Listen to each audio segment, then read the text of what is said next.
Hi, welcome to the weekly sim racing news roundup, and kicking things off this week we've got rFactor 2, which had a new build update and shaders update for Indianapolis Motor Speedway, and that was released last Friday, so not a major update, but a new update nonetheless for rFactor 2.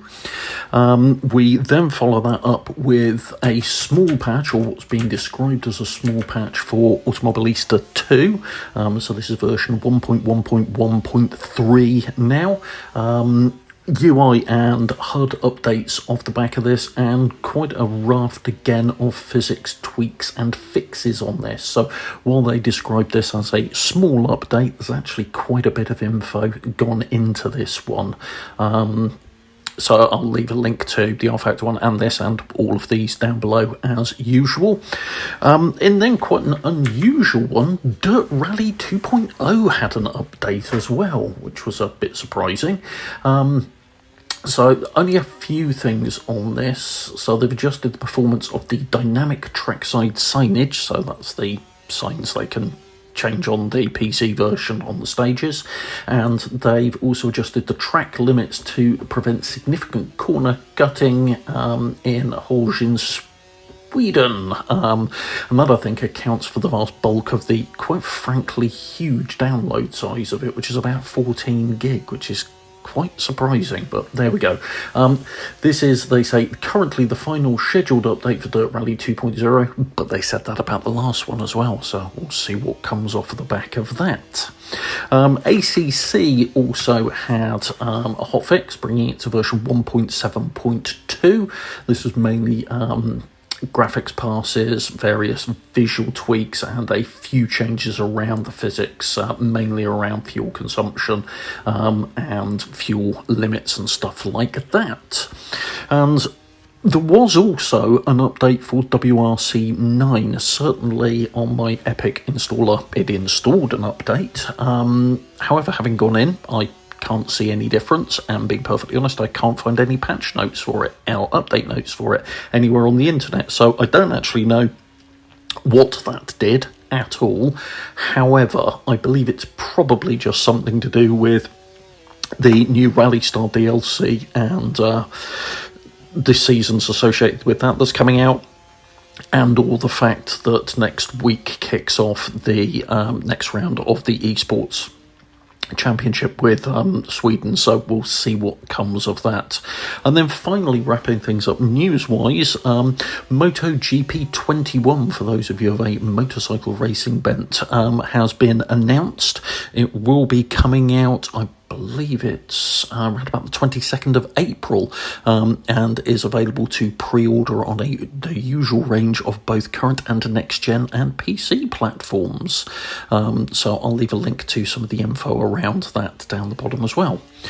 Then finally, what have you been looking at? Well, it's quite an interesting one, actually, on both counts. Now, first of all, the car itself may just look like a Praga P1, and indeed that is the base model that's been used for it. However, what Guerrilla Mods have done with this is they've taken the base Kunos model and they've done an engine swap on it. Basically what they've done is they've replaced the conventional engine from the Praga with a 1.5 litre 2-stroke 6-cylinder boxer engine, kicking out 280 horsepower at 10,500 RPM, so you can rev the absolute nuts off of this thing.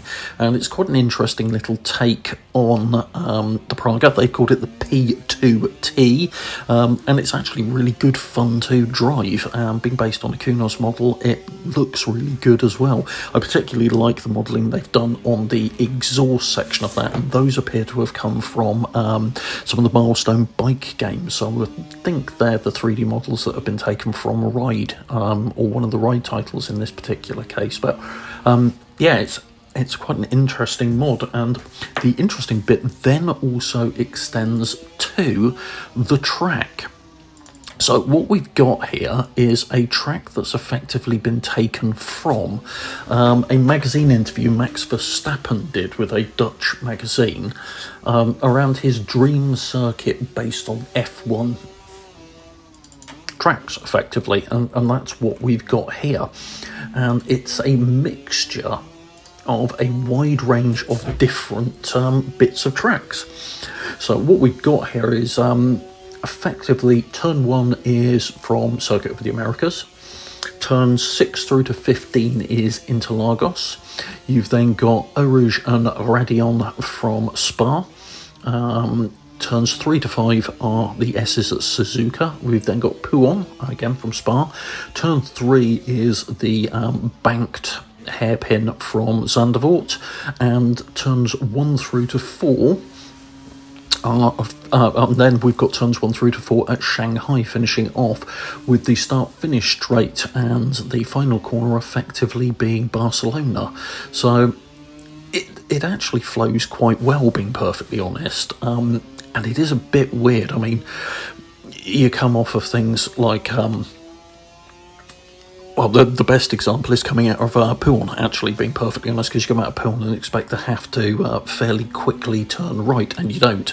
It's a slight tweak to the right and then straight on down to the Zandvoort hairpin, the banked one. So it's quite interesting, and it's well worth a look. So I'll drop a link to that one down below as well.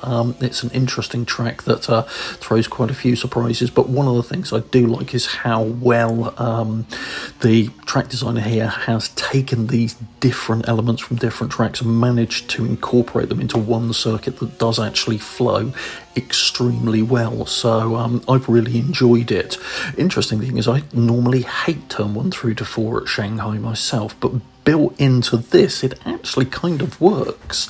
I actually prefer their placement here far more than I do their placement in Shanghai itself. So yeah, give me your thoughts on this one down below, and that's this week's Sim Racing News Roundup. If you've got any thoughts on anything I've talked about, please do drop them down in the comments below, and if you've found this video useful, hit the like and subscribe button, and hit the bell icon to be notified when future videos get uploaded. Thanks very much. Take care.